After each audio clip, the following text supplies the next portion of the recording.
嗨，大家好，我是小克。大家好，我是 Miranda。然后今天要跟大家聊的，其实是在人类图学习的过程中，大家会一直听到的两件事。第一个就是制约，第二个就是非自己。要请 Miranda 跟大家讲说，制约这件事情在人类图里面它的定义是什么？你可以看区分的科学，它关于它在能量中心的这个部分，它有提到说，从出生以来呢，我们都会一直处于父母、手足、亲友和其他人的能量场中，你就是会一直生在这些就是跟别人互动的能量场里面。未定义而开放的通道闸门和能量中心呢，就持续会被别人所定义的部分而引发，或在能量上被启动。久而久之呢，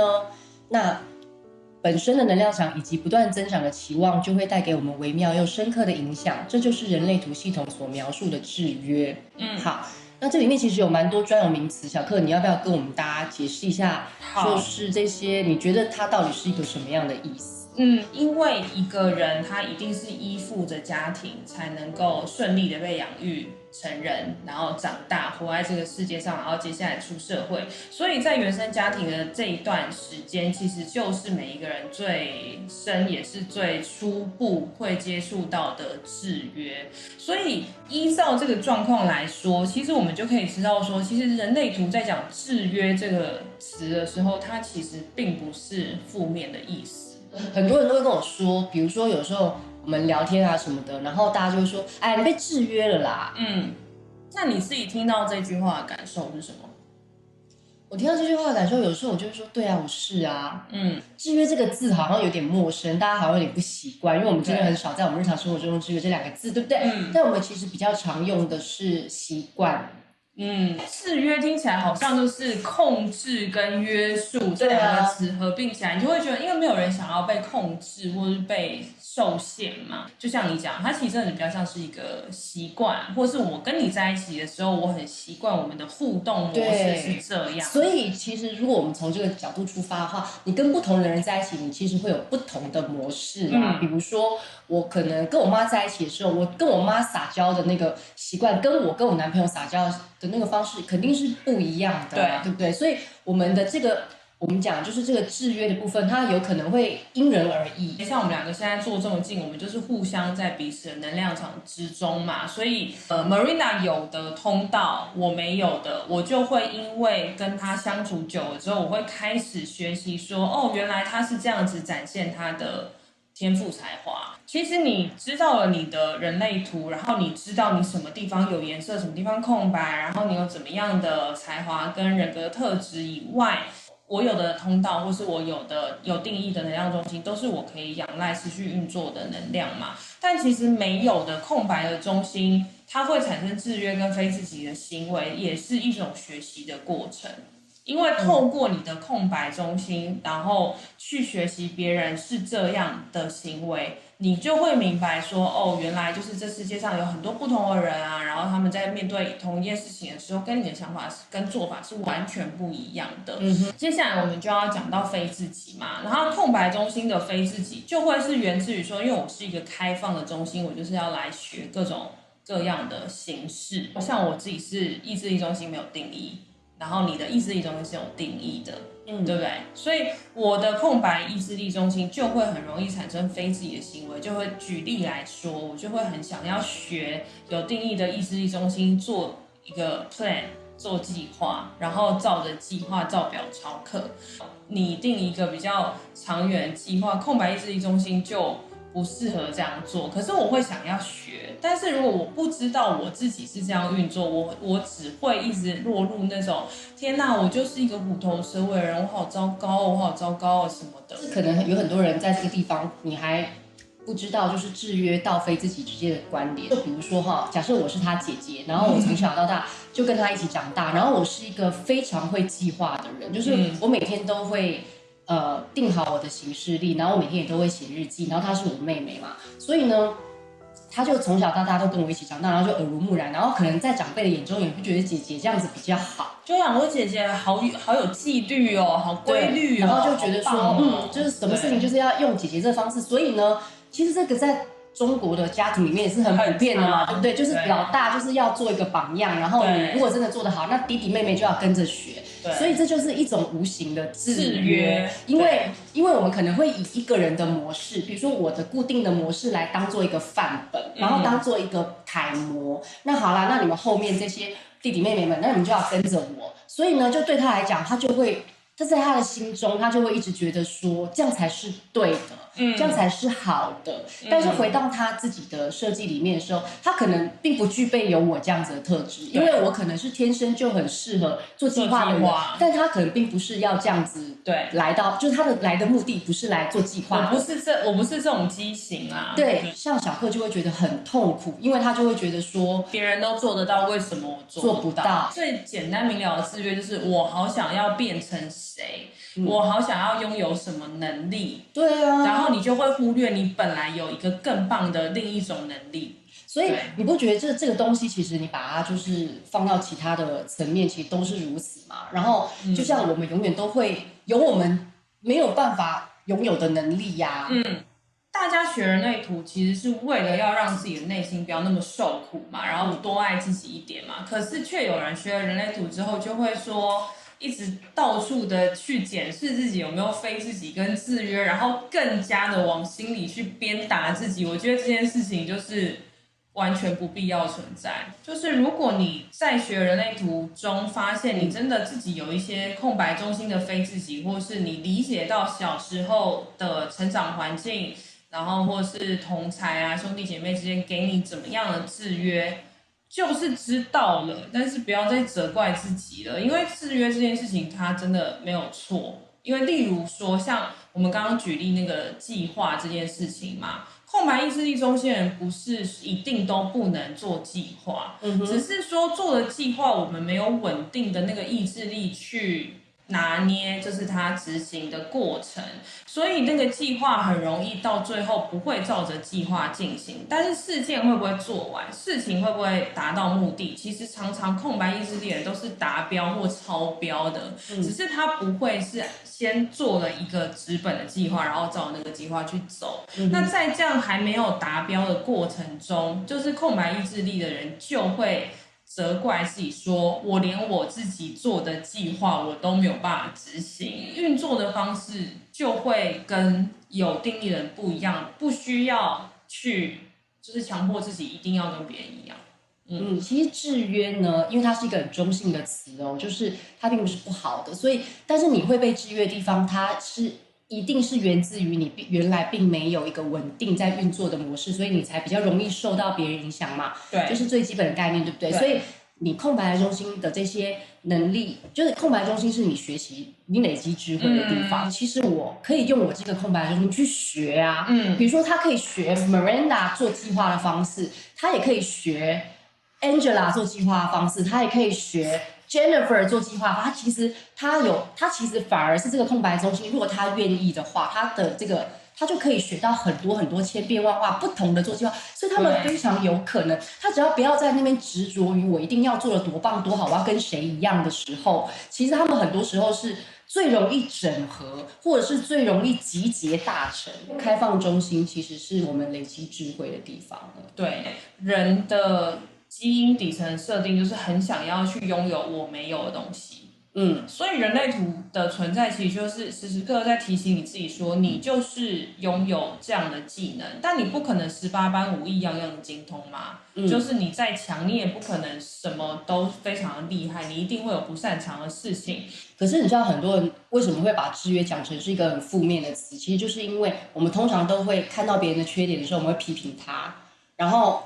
批评他，然后他就会觉得那他也无可奈何，因为我们一直回溯到根本之后，发现说哦，其实他这种比如说不爱收拾啊，或者是说脾气很差，或者是有这种暴力的行为的时候，你推回去，其实你会发现那是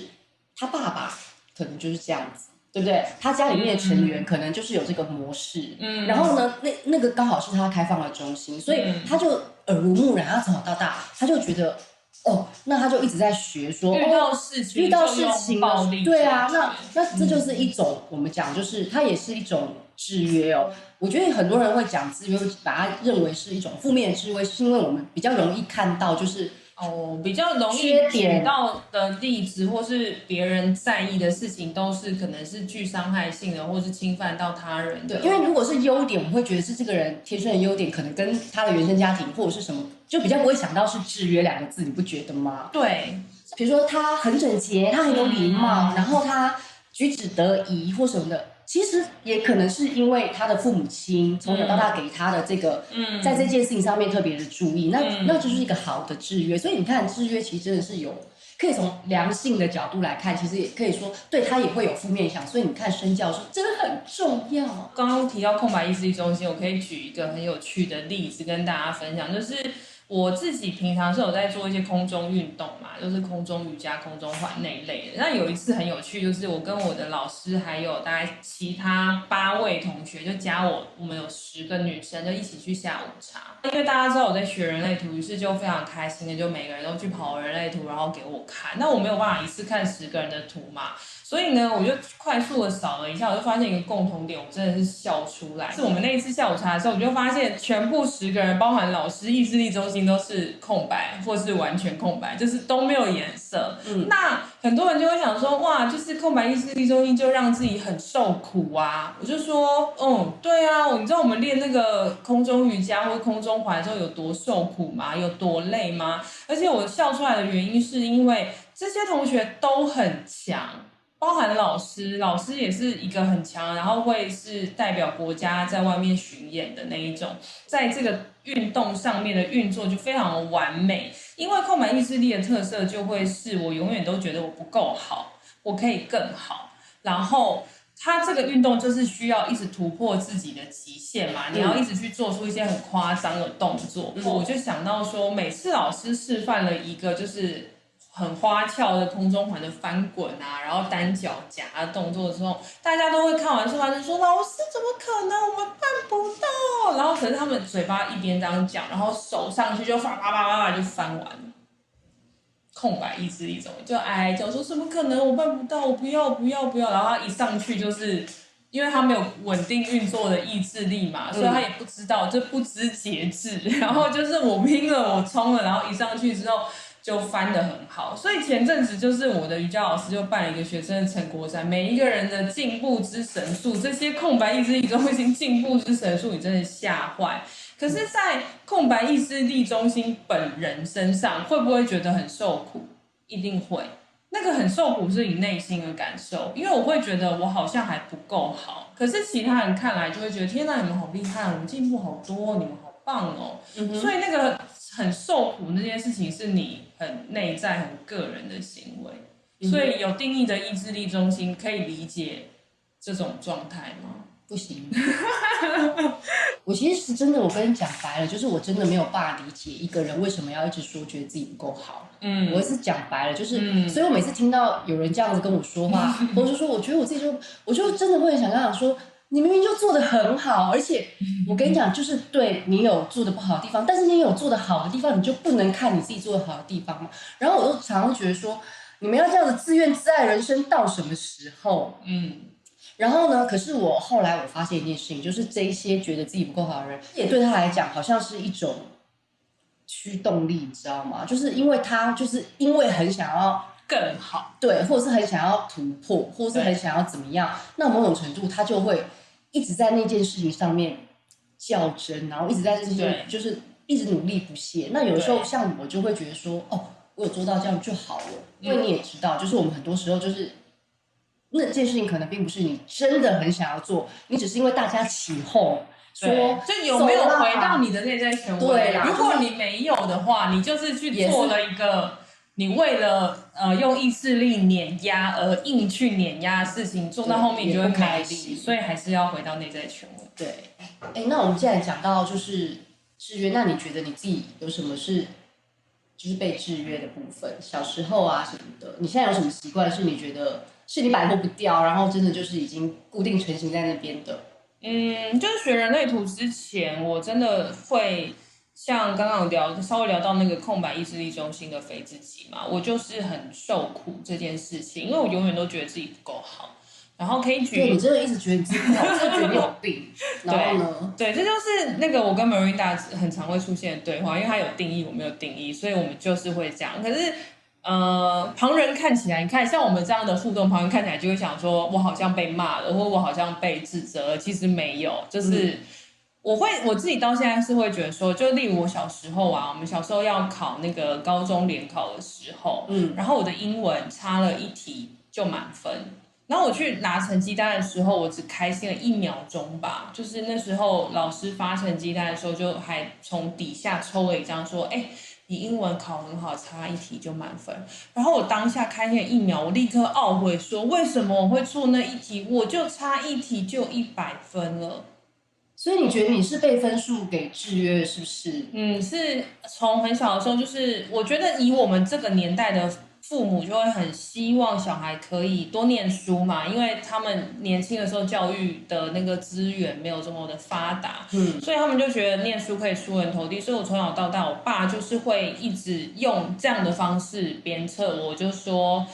你才考90分，那你离100分还有10分，所以你有10分的进步空间。让我考98分，我爸就说你怎么会这么粗心呢？为什么没有办法考100分呢？对，所以我从小就会觉得，可是我觉得这件事情虽然说永远觉得自己不够好，很受苦，可是我的确也很感谢我爸，因为这样一直鞭策我，所以我可以把我的才能发挥出来，就是我对语言是比较有兴趣的。所以你觉得就是你爸爸其实是属于那种希望你都不要自满，然后不管你人生到了什么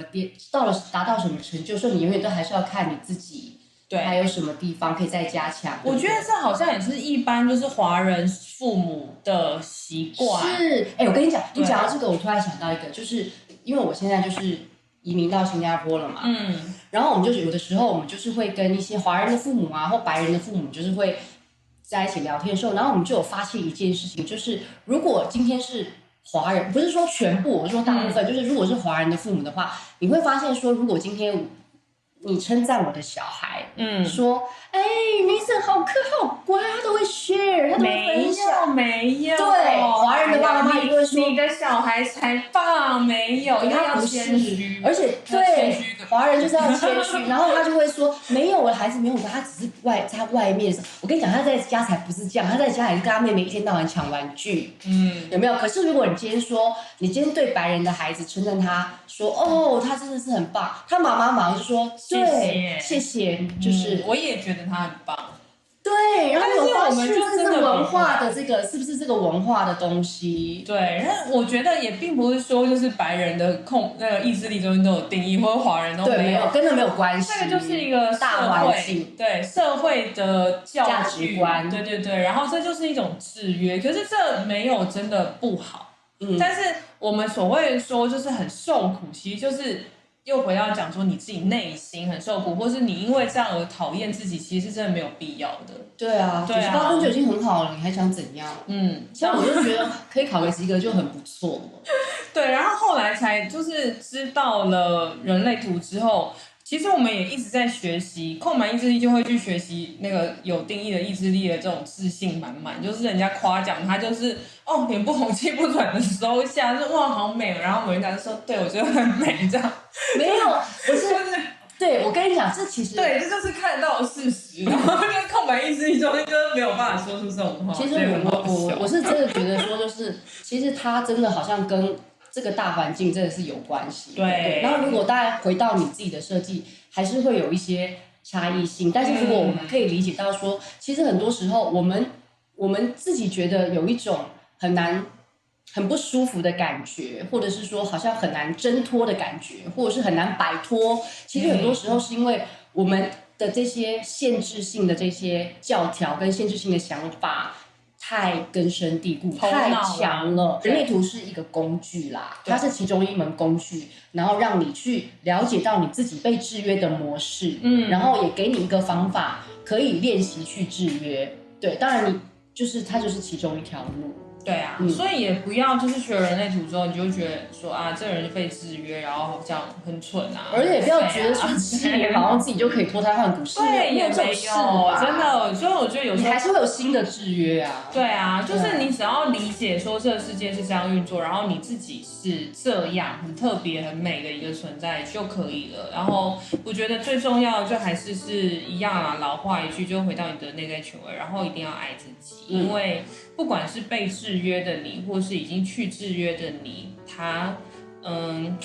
你们如果有看我们以前的影片，就会知道说我们两个都是6爻人嘛，那就是用6爻的方式来做 ending， 就是这一切会发生都是有意义的。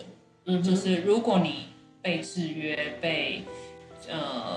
指责或什么，但最重要的事情是你要知道这些都是你必然要经历的过程，然后唯一你可以控制的事情，也许就是只有好好的爱自己跟接纳自己。那我觉得这也是学人类图比较美妙的地方。OK， 好哦，那就谢谢大家，今天就先聊到这边吧，拜拜。